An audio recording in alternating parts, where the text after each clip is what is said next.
नमस्कार, उत्तराखंड के बुलेटिन में आप सभी का स्वागत है। मैं हूं आपके साथ ऋचा सिंह। चलिए खबरों की शुरुआत करते हैं।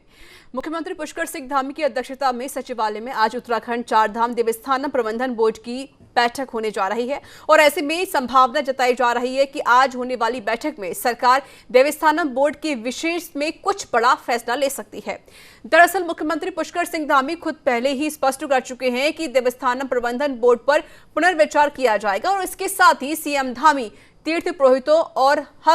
हकूकधारियों से उनकी समस्याओं को भी जानेंगे। वहीं बैठक में बोर्ड के उपाध्यक्ष एवं कैबिनेट मंत्री सतपाल महाराज समेत बोर्ड के सभी अधिकारी मौजूद रहेंगे।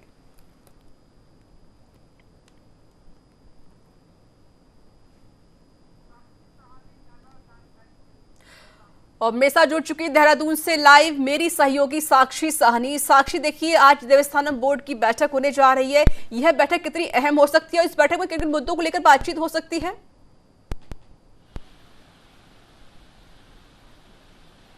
बिल्कुल ऋचा, देखिए बहुत महत्वपूर्ण ये बैठक है क्योंकि कह सकते हैं कि इसमें देवस्थानम बोर्ड को लेकर विभिन्न मुद्दों पर जो है चर्चा हो सकती है। हम इस चीज़ को नज़रअंदाज नहीं कर सकते ऋचा, जिस तरीके से जो भी देव के हकूकदार हैं जो बोर्ड के हैं वो लगातार जो है 24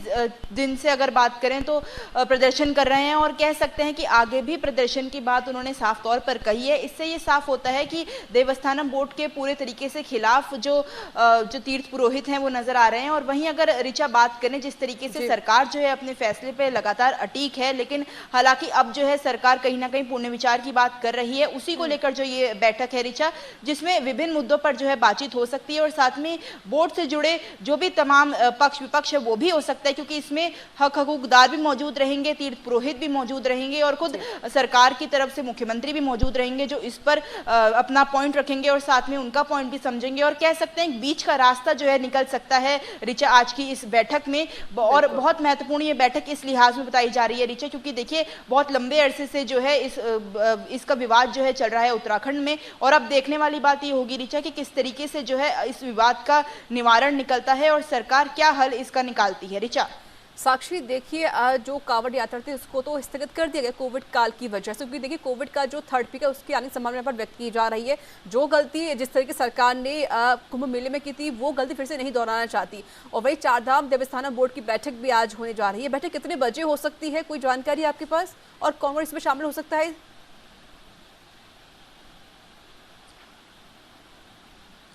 बिल्कुल ऋचा, 4 बजे ये बैठक जो है शुरू होनी है और 4 बजे जब ये बैठक शुरू हो जाएगी यानी अभी कुछ ही मिनटों में जो है बैठक शुरू होने वाली है और उसके बाद इसमें अगर मौजूद की बात करें तो कैबिनेट मंत्री सतपाल महाराज इसमें मौजूद रहेंगे, खुद मुख्यमंत्री जो है इसमें मौजूद रहेंगे, बोर्ड से जुड़े जो तमाम अधिकारी हैं वो मौजूद रहेंगे और साथ में ऋचा इसमें जो हकूकदार है और जो तीर्थ पुरोहित है उनकी तरफ से भी एक कह सकते हैं कुछ लोग उनके कमेटी के हिस्से से भी मौजूद रहेंगे जो लोग अपनी बात रखेंगे सरकार के आगे और निवारण निकालने की कोशिश करेंगे पूरी बात का। क्योंकि देखिए जिस तरीके से माहौल जो है पूरे तीर्थ धाम में देखने को मिल रहा है, अगर बात करें जिस हिसाब से नारेबाजी हो रही है, धरना प्रदर्शन हो रहा है और लगातार जो है बोर्ड के खिलाफ नारेबाजी साफ तौर पर देखी जा सकती है, इससे कहीं ना कहीं सरकार भी कहीं ना कहीं चिंतित है। क्योंकि देखिए ऋचा जिस हिसाब से अगर हम बात करें जो तीर्थ स्थलों का माहौल बना हुआ है वो कहीं ना कहीं बहुत ज्यादा निराशाजनक बना हुआ है क्योंकि देखिए लगातार जो है तीर्थ पुरोहित अपनी बात सरकार के आगे रख रहे हैं कि इस बोर्ड को पूरी तरीके से हटा लिया जाए, इस बोर्ड में जितने भी मंदिर हैं उन्हें पूर्ण तरीके से हटा लिया जाए। क्योंकि जिस हिसाब से देखिए इस बोर्ड के अंदर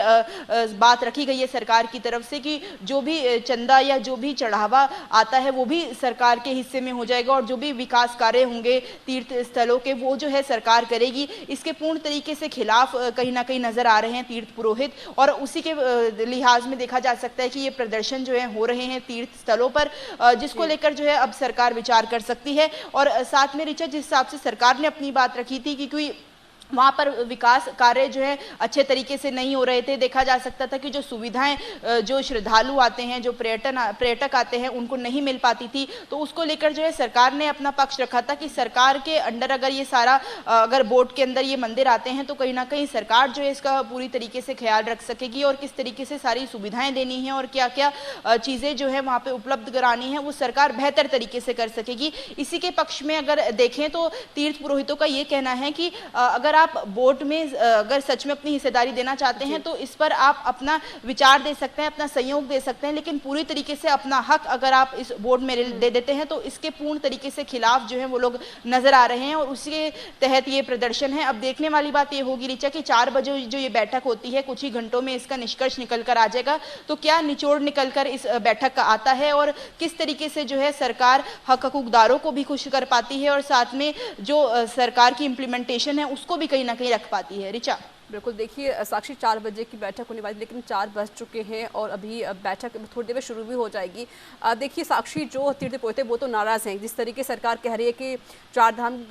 देवस्थानों को लेकर जितने भी मंदिर उनके बोर्ड में आएंगे वो सारे मंदिर कहीं ना कहीं सरकार के हिस्से में चलेगी, सरकार उसका ख्याल भी रखेगी। इसको लेकर भी कहीं ना कहीं जो नाराज़गी है तीर्थ पुरोहितों वो यहाँ देखने को मिल रही है। साक्षी, जिस तरीके से आपने कहा कि तीर्थ पुरोहित लगातार नारेबाजी कर रहे हैं, प्रदर्शन कर रहे हैं, क्या इसमें विपक्ष भी शामिल हो गया है उनके साथ सहयोग देने के लिए?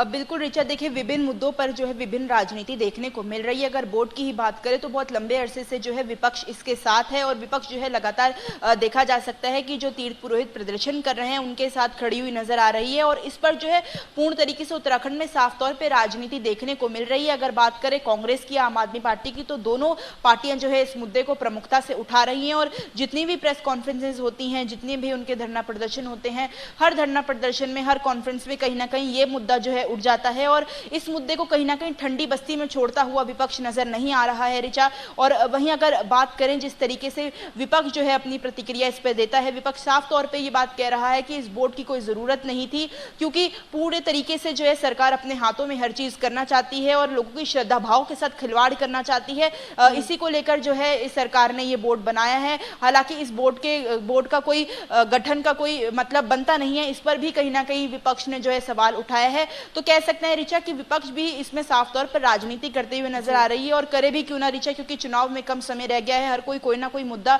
ढूंढ कर कहीं ना कहीं सरकार का घेराव करने में लगा हुआ है। वहीं अगर बात करें तो सरकार जो है अपना बचाव करने में कोई कोर कसर छोड़ती हुई नजर नहीं आ रही है।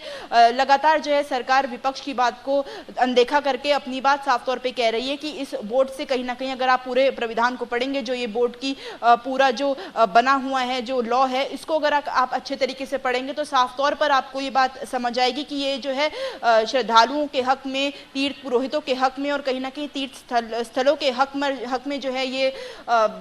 बोर्ड बनाया गया है और इसी को लेकर जो है सरकार साफ तौर पर अपनी बात स्पष्ट करती हुई नजर आती है। ऋचा बिल्कुल साक्षी, और ये जो बैठक काफ़ी ज़्यादा अहम भी मानी जा रही है। देखिए अब साक्षी, चुनाव भी नज़दीक आने वाले हैं, विपक्ष लगातार निशाना साध रहा है, तीर्थ पुरोहित भी नाराज़ होते हुए नजर आ रही है। अब साक्षी, अगर मानो इस बैठक में कोई डिसीजन आता है, कोई फैसला अगर होता है, अगर सारे मंदिर सरकार की तरफ से आ जाते हैं या फिर तीर्थ पुरोहित को अगर नेगेटिव यहाँ पर न्यूज़ मिलती है, तो क्या तीर्थ पुरोहित की नाराज़गी की वजह से कहीं ना कहीं सरकार को चुनाव में दिक्कतें हो सकती हैं?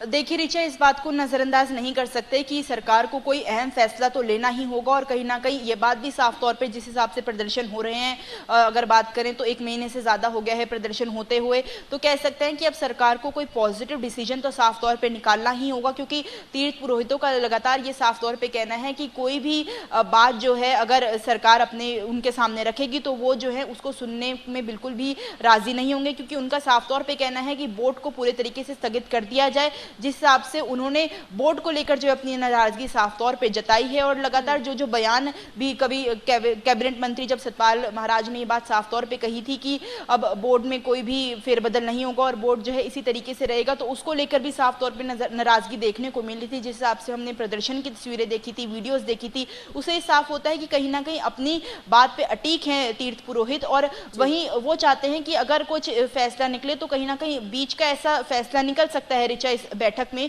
जो सरकार भी अपना जो आइडिया का इम्प्लीमेंटेशन है, जो विकास कार्यों का उन्होंने जो बात साफ रखी है, उसको भी कहीं ना कहीं तीर्थ पुरोहितों के सामने रख सके। और तीर्थ पुरोहित भी जो बात साफ तौर पे कह रहे हैं कि लंबे समय से जो है उनका हकूक है तीर्थ स्थलों पर, तो वो भी कहीं ना कहीं उसको भी सरकार नज़रअंदाज ना करे। अगर ऋचा इतिहास की बात करें तो जो रमन होते थे, जो अगर बात करें तो शंकराचार्य के जो पूर्वज होते थे, वही लोग जो हैं इस के तीर्थ पुरोहित माने जाते थे, जो तीर्थ स्थल हैं। तो इसी को लेकर जो है ये बात साफ तौर पे हो रही है कि उन्हीं को जो है पूरा जो भी उनके ऊपर ही सारा जिम्मा जो है तीर्थ स्थलों का देना चाहिए। सरकार अगर अपने ऊपर कोई जिम्मा लेती है तो कहीं ना कहीं करप्शन जैसी बातें साफ तौर पर आएंगी और कहीं ना कहीं सरकार अपनी मनमर्जी से सारी चीज़ें करेंगी। जो वो श्रद्धा भाव है, जो इतिहास है, जो देखा जा सकता है, जो संस्कृति है, उसको साफ तौर पे नहीं कर पाएगी। ये बात साफ तौर पे कहना है जो तीर्थ पुरोहित है उनका। तो अब देखने वाली बात ये होगी ऋचा कि कौन सा निर्णय जो है सरकार इसको लेकर निकालती है। हालांकि नेगेटिव डिसीजन की तो कोई बात अभी सामने नहीं आ रही ऋचा। अभी देखने वाली बात ये होगी कि क्या बीच का रास्ता निकलता है या फिर आर पार का कहीं ना कहीं सिचुएशन जो है साफ तौर पे बनती है। साक्षी, देखिए चुनाव भी नजदीक है, सिर्फ 6 महीने ही बाकी रह गए और सरकार को जिस तरीके से मुख्यमंत्री अभी नए मुख्यमंत्री बने हैं, एक नया चेहरा बदला गया है यहाँ पर, उनके लिए चुनौती काफी ज्यादा खड़ी भी हो गई है। देखिए सबको साथ लेकर चलना होगा, चाहे वो तीर्थ पुरोहित हो, विपक्ष हो या फिर अदर लोग क्यों ना हो, तभी कहना कहीं यहाँ फिर से सरकार बना सकते हैं बीजेपी। चलिए बहुत बहुत शुक्रिया आपका साक्षी, नजर बनाए रखिए, अपडेट आपसे लेते रहेंगे। तो आपको बता दें कि चारधाम देवस्थानम प्रबंधन बोर्ड की आज बैठक होने जा रही है और इसमें कैबिनेट मंत्री सतपाल महाराज भी मौजूद रहेंगे। यह बैठक काफी ज्यादा अहम भी मानी जा रही है। तो वहीं तीर्थ पुरोहितों की जो नाराजगी है, उस नाराजगी को दूर करने की कोशिश की जाएगी और बीच का रास्ता यहां पर निकाला जाएगा। बीजेपी सरकार को महंगाई के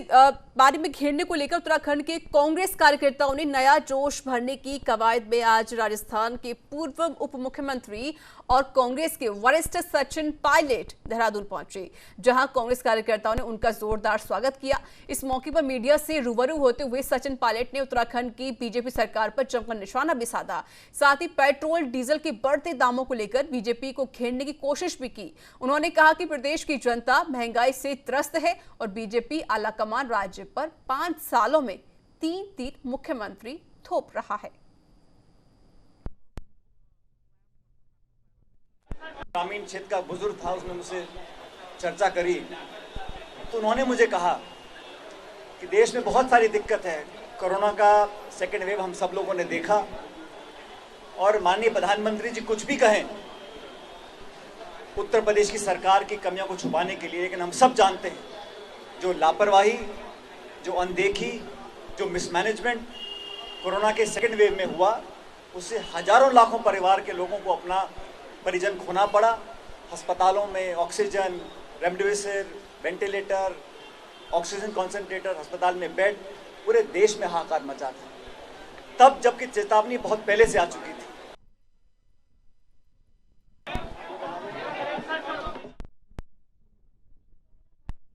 और इस पर और अधिक बातचीत करने के लिए अधिक जानकारी मेरे साथ जुड़ चुकी है मेरी सहयोगी देहरादून से प्रीति गौड़। प्रीति, देखिए सचिन पायलट फिलहाल तो उत्तराखंड पहुंचे हुए हैं, क्या कुछ अपडेट है फिलहाल आपके पास?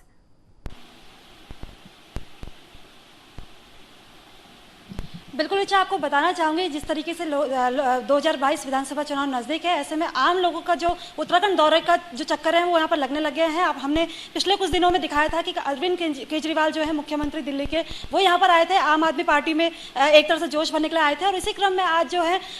राजस्थान के जो पूर्व उप मुख्यमंत्री सचिन पायलट हैं वो यहाँ पर देहरादून आए थे, जिसके बाद उन्होंने यहाँ पर कांग्रेस कार्यकर्ताओं में एक तरह से जोश भरने का यहाँ पर काम किया। और कहीं ना कहीं ये भी देखा गया कि भाजपा पर जिस तरीके से उन्होंने निशाना साधा, कई मुद्दे यहाँ पर थे जिसको लेकर भाजपा को एक तरह से वहाँ पर निशाना बनाने का उन्होंने काम किया। ऋचा,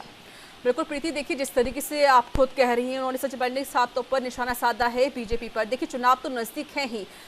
और जो अदर की जो पार्टियां हैं, चाहे वो देखिए आम आदमी पार्टी क्यों ना हो, तो वहाँ के भी खुद मुखिया उत्तराखंड का दौरा कर चुके हैं केजरीवाल, और अब सचिन पायलट जो कि राजस्थान के पूर्व डिप्टी सीएम रह चुके हैं, अब वो वहाँ पर पहुंचे हुए हैं। प्रीति, कितने दिनों का दौरा है, कोई जानकारी आपके पास? ऋचा, आपको बताना चाहूंगी कि जिस तरीके से आज वो यहाँ पर आए हैं तो कहीं ना कहीं देखा जा रहा है कि तमाम तरीके से जो सरकार को घेरने का यहाँ पर एक तरह से घेरा उनकी तरफ से जा रहा है। कहीं कभी महंगाई को लेकर तो कभी जो मुख्यमंत्री यहाँ पर भाजपा की तरफ से बदले जा रहे हैं उसको लेकर यहाँ पर तमाम तरीके से जो उन पर निशाना साधने का उन्होंने प्रयास किया है। तो उससे कहीं ना कहीं देखा जा सकता है कि कांग्रेस इस बार पूरी तरीके से यहाँ पर भाजपा को घेरने की तैयारी में है और देखा जा सकता है कि जो कांग्रेस है वो पूरी तरीके से यहाँ पर चुनावी तैयारियों में जुट चुकी है। उनके अगर दौरे की बात करूं ऋचा, तो आज ही शाम वो यहाँ पर दौरे के बाद निकल जाएंगे, जिसके बाद जो कांग्रेस कार्यकर्ता है उनमें कहीं ना कहीं जोश भरने के बाद वो यहाँ से आज निकल जाएंगे। जी ऋचा, बिल्कुल, यानी कि अभी भी वहां पर मौजूद है सचिन पायलट और थोड़ी देर बाद निकल जाने का उनका प्लान है राजस्थान में। प्रीति, जिस तरीके से सचिन पायलट वहां पर पहुंचे हुए हैं, देखिए चुनाव तो नजदीक आ ही रहे हैं और वो चाहते हैं कि हमारी जो पार्टी है कांग्रेस वो मजबूत हो जाए, कार्यकर्ता और भी ज्यादा मजबूत हो जाए और महज से काम करे। फिलहाल क्या कुछ दिशा निर्देश दिए गए हैं पायलट की तरफ से कार्यकर्ताओं को?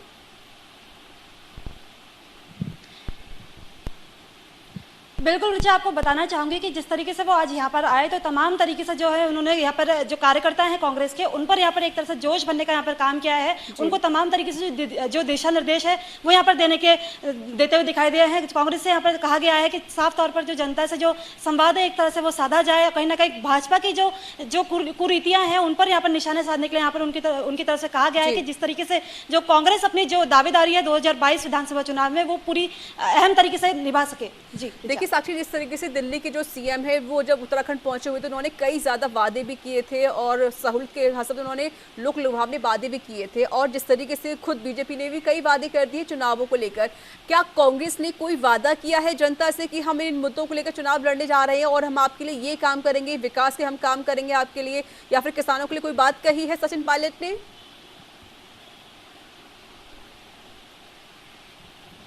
बिल्कुल ऋचा, यहाँ पर जिस तरीके से अरविंद केजरीवाल जब आए थे उन्होंने यहाँ पर 300 यूनिट बिजली फ्री की जो बात है वो यहाँ पर कही थी। उससे पहले भाजपा की अगर बात करें तो भाजपा की तरफ से भी यहाँ पर कहा गया था कि 100 यूनिट बिजली जो है वो प्रदेशवासियों को यहाँ पर फ्री दी जाएगी। तो वहीं अब इसी क्रम में जब सचिन पायलट जो यहाँ पे आए हैं उनकी तरफ से भी यहाँ पर कहा गया है कि भाजपा से जनता जो है वो पूरी तरीके से यहाँ पर त्रस्त हो चुकी है, लेकिन अब जो कांग्रेस है वो यहाँ पर जो भाजपा की जो कुरीतियां हैं उनको यहाँ पर हटाने का काम करेगी। और जिस तरीके से उनके द्वारा भाजपा पर जो निशाने साधे गए हैं उससे साफ तौर पर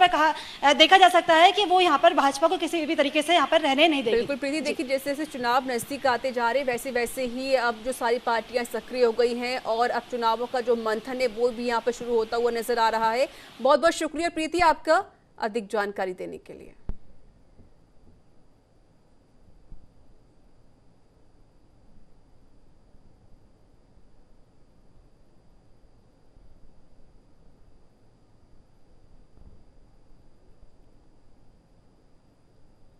तो देखिए प्रदेश कांग्रेस कार्यालय में पायलट ने प्रेस कॉन्फ्रेंस की और उन्होंने बीजेपी पर निशाना साधा, जमकर उन्होंने हल्ला बोला।